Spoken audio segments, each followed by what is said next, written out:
In the early 20th century, the landscape of Sao Tome and Principe was dominated with cacao-producing trees.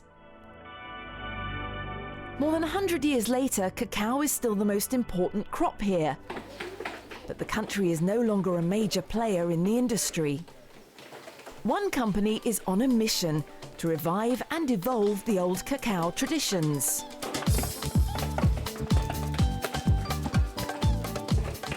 And that includes doing something that no business on the island has ever done before: making high-end chocolate.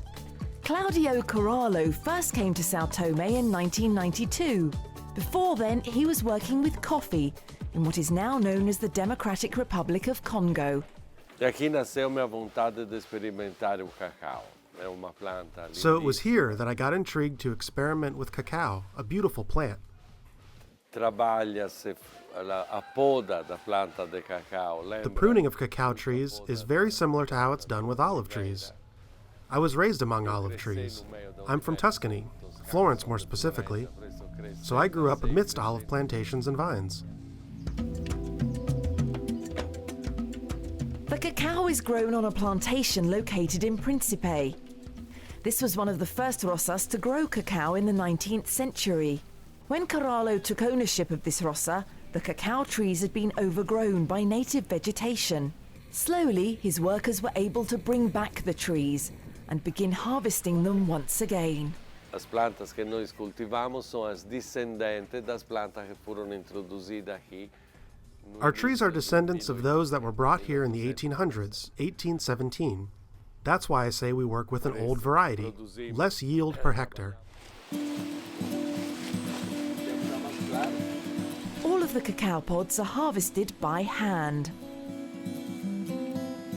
The workers remove the ripe cacao pods by cutting through the stalk with a sharp blade, so the tree isn't damaged. Being close to the equator, about 70% of the harvesting happens over the course of 8 months. There are crops all year around. There are highs and lows, but there's always something to harvest. Cacao beans are removed from the pod on site.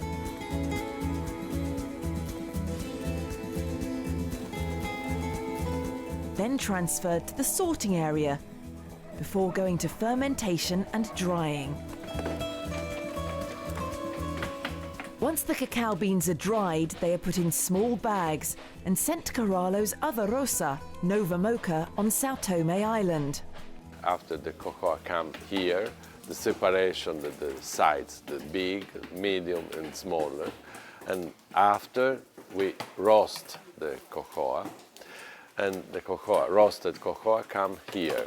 And here is another step, important, very important. Every step is important.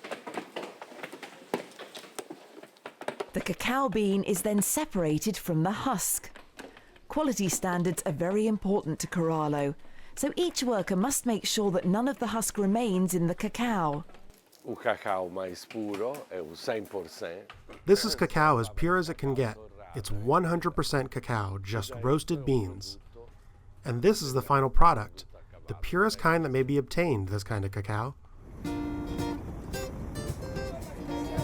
The last step of chocolate making is a short drive away in Sao Tome City.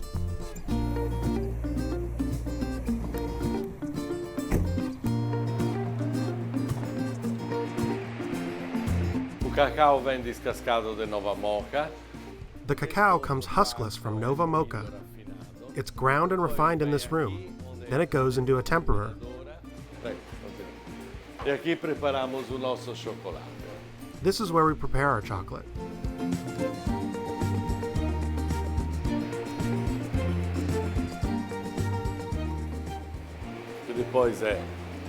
And we leave it in another room to cool down and consolidate. Then it's cut up and weighed, placed in small bags, and moved outside where it gets the final touches.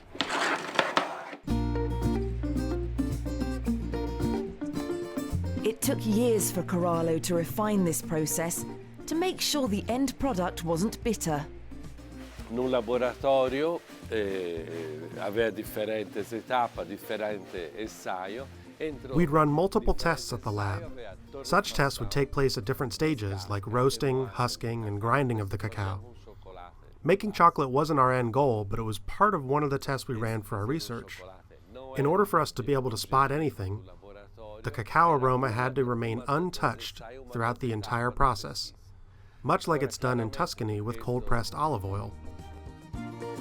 He says his chocolate business began by chance. Per fazer uma prova de cacao. Usually, 100 to 200 grams would be enough for a sample, but we needed about 900 grams for roasting. So I started offering chocolate tastings at home and to some friends, until we were approached by a small store interested in selling our chocolate. It all began with that store. Our first foreign client was Fortnum & Mason, a famous store in London.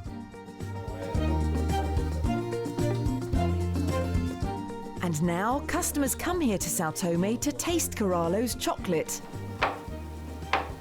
A high-quality product he's proud to say is 100% African, from bean to bar.